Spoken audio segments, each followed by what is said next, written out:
Real Madrid কিনতে চায় Manchester সিটির 2024-25 সালের ব্যালন ডি'অর বিজয়ীকে। সেই ব্যালন ডি'অর বিজয়ী হচ্ছে রদ্রি হার্নান্দেজ। রদ্রি হার্নান্দেজ একজন স্প্যানিশ মিডফিল্ডার, খেলেন ইংল্যান্ডের ক্লাব ম্যানচেস্টার সিটিতে। ম্যানচেস্টার সিটিতে 2024-25 সালে প্রিমিয়ার লিগের পাশাপাশি ব্যক্তিগত অর্জনে জয় করেছেন ব্যালন ডি'অর। 2024-25 সালের ভিনিসিয়াস জুনিয়রকে পেছনে ফেলে ব্যালন ডি'অর জয় করে নেন রদ্রি হার্নান্দেজ। 2024 সালে স্পেনের ইউরো জয়ের পাশাপাশি ক্লাবের হয়ে জয় করেছেন প্রিমিয়ার লিগ। ব্যক্তিগত ও দলীয় পারফরম্যান্সের বিচারেই তাকে ব্যালন ডি'অর দেওয়া হয়। ম্যানচেস্টার সিটির মিডফিল্ডার রদ্রি, যার পূর্ণ নাম রদ্রি হার্নান্দেজ কাসকান্তে, তিনি ভিলারিয়ালের একাডেমি থেকে উঠে এসেছেন। প্রথম একাডেমি অ্যাটলেটিকো মাদ্রিদে ছোটবেলায় কয়েক বছর কাটান। এরপর তার মূল বিকাশ হয় ভিলারিয়ালের একাডেমি থেকেই। এখানেই তিনি মূলত ফুটবল দক্ষতায় উন্নতি করেন এবং পেশাদার ফুটবলে পা রাখেন। 2018 সালে অ্যাটলেটিকো মাদ্রিদে ফিরে যান সিনিয়র খেলোয়াড় হিসেবে এবং 2019 সালে ম্যানচেস্টার সিটিতে যোগ দেন। তাকে এখন বিশ্বের অন্যতম সেরা মিডফিল্ডার হিসেবে ধরা হয়। রদ্রির খেলার ধরন অত্যন্ত পরিপক্ক, বুদ্ধিদীপ্ত ও নিয়ন্ত্রিত।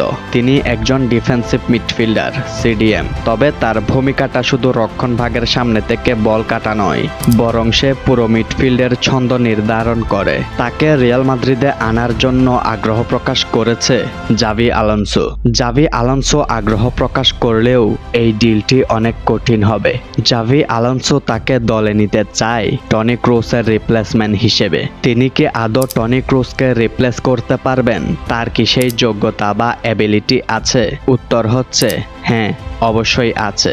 একবার ব্যালন ডি'অর জয়ী এই রদ্রির যোগ্যতা বা অ্যাবিলিটি অনেক। রদ্রি হার্নান্দেজ একজন স্প্যানিশ মিডফিল্ডার। অপরদিকে রিয়াল মাদ্রিদের কোচ জাভি আলোনসো একজন স্প্যানিশ মিডফিল্ডার। তিনি তার দেশীয় মিডফিল্ডার দিয়েই টনি ক্রুসকে রিপ্লেস করতে চান। তবে মনে হয় না এই ডিলটি হতে পারে। এই ডিলটি না হওয়ার বেশ কয়েকটি কারণ রয়েছে, তবে এই ডিলটি হওয়ারও একটি কারণ রয়েছে। এই ডিলটি না হওয়ার প্রথম কারণ হচ্ছে রদ্রি হার্নান্দেজের বয়স হয়েছে 28। দ্বিতীয় কারণ হচ্ছে 28 বছর বয়সী একজন মিডফিল্ডারের দাম হতে পারে 100 থেকে 125 মিলিয়ন। রিয়াল মাদ্রিদ কখনো এত দাম দিয়ে 28 বছর বয়সী একটা প্লেয়ার দলে সাইন করাবে না। এরপরে হচ্ছে কিছুদিন আগে সে এসিএল ইনজুরি থেকে ফিরেছে।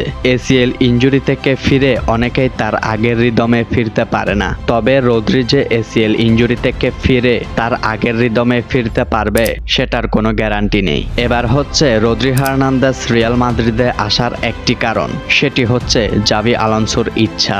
রিয়াল মাদ্রিদ সব সময় তাদের কোচের ইচ্ছাকে প্রাধান্য দেয়। তাদের কোচ যে রকম প্লেয়ার চান সেই রকম প্লেয়ার তারা এনে দেয় সব সময়। এবং জাভি আলোনসো যদি খুব বেশি করে চায় তাহলে তারা রদ্রিকেও এনে দিতে পারে। রদ্রির ম্যানচেস্টার সিটির সাথে চুক্তি রয়েছে 2027 সাল পর্যন্ত। তাই তাকে যদি দলে আনতে চায় তাকে এই সিজনেই সাইন করতে হবে। সম্মানিত ভিউয়ার্স, টনি ক্রুসের রিপ্লেসমেন্ট হিসেবে রদ্রিকে নেওয়া উচিত হবে।